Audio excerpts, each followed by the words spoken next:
Alors, Marco a ouvert sa bouche, évidemment. On pouvait s'en douter, même s'il est champion du monde, il a tenu à balancer son sel sur Mercedes, sa rage de je ne sais quoi d'ailleurs. Donc double article ici même. Donc premier article d'hier, Mercedes dormait pendant les voitures de sécurité. Red Bull a arrêté Perez tout de suite car il risquait de laisser de l'huile. Ah, il y a vraiment un problème avec, il y avait vraiment un problème avec son moteur en fait. À Perez, c'est terrible. Donc il a déclaré, Marco, nous savions que nous avons besoin d'une voiture de sécurité. Puis il y a eu une autre action des commissaires qui ont décidé de ne pas laisser les voitures se remettre dans le même tour, ce qui n'était pas prévu dans le règlement. C'était l'excitation suivante. Non, on n'avait pas perdu. Tout espoir à la voiture de sécurité est arrivé au moment idéal pour nous. C'est bien de le reconnaître. Après toute la malchance que nous avons eue cette année, il fallait que la chance tourne en notre faveur. C'est ce qui s'est passé. Et la décision de passer au pneu tendre pendant l'arrêt final de Max était la décision parfaite. Pour Marco, Mercedes n'a pas perdu le titre par malchance, mais en gérant mal le timing des arrêts au stand, après la voiture de sécurité virtuelle et la voiture de sécurité. Mercedes a en fait dormi pendant 2 phases de voiture de sécurité. En faisant cela, ils nous ont facilité la tâche pour travailler dans cette direction. Il faut cependant préciser que sur une piste où il est difficile de doubler, Mercedes pouvait à raison privilégier la position de piste. A noter qu'avec un Valtteri Bottas loin dans le milieu de grille, Mercedes perdait aussi une carte maîtresse, car Verstappen serait peut-être aussi resté en piste, s'il savait qu'il aurait dû revenir sur le circuit derrière Mercedes du Finlandais, en cas d'arrêt au stand sous voiture de sécurité virtuelle ou voiture de sécurité. Merci de préciser, hein, le rédacteur.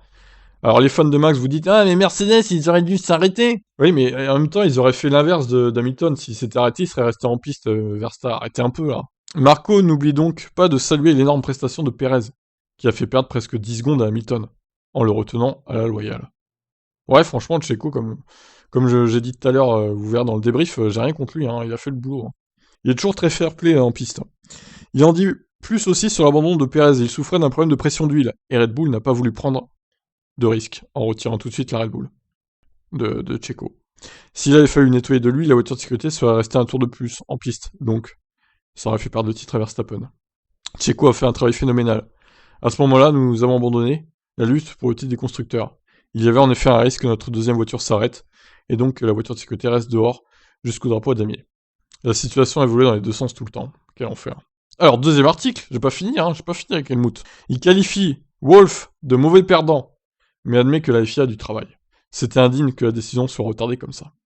Au milieu des célébrations initiales de Red Bull pour marquer la victoire et le titre de Verstappen, Mercedes était occupé à déposer des protestations. C'était indigne que la décision soit retardée comme ça, mais cela dit tout sur l'attitude d'un mauvais perdant, d'une personne indigne.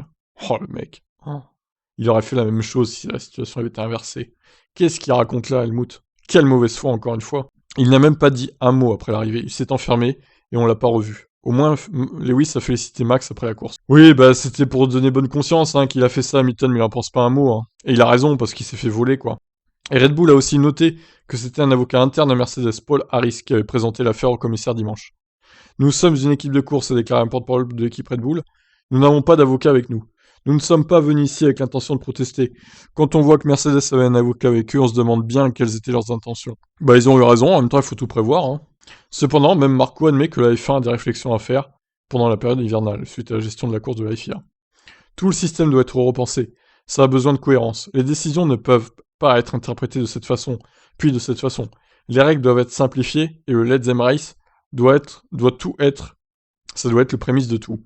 Mais Marco ne rejoint pas ceux qui demandent déjà l'éviction du directeur de course Masi. Ah si, il faut le virer, hein, clairement. Ce n'est pas notre travail. Mais après tant d'erreurs et de décisions discutables, il y a certainement un besoin d'action. Nous avons un nouveau président de la FIA qui arrive, et c'est par là qu'il devrait commencer. La FIA a du travail, et les commissaires aussi, à commencer par eux. Bon, je le rejoins sur le dernier point, hein, il faut revoir tout en profondeur. Par contre, je suis pas d'accord quand il dit qu'il faut pas virer Masi. Si, il faut. Je crois qu'il a assez prouvé, Michael Masi, qu'il fallait virer. Hein.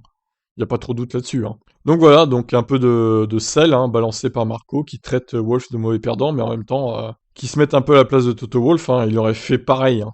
Il aurait émis des déclarations assassines, Helmut Marko, si ça avait été l'inverse. Donc voilà, c'est bien beau de tirer sur l'ambulance, mais qui se contente de célébrer son titre volé et puis qui ferme sa gueule un peu Helmut. On en a marre de lui. Sur ces bonnes paroles, je vous laisse réagir. Ciao.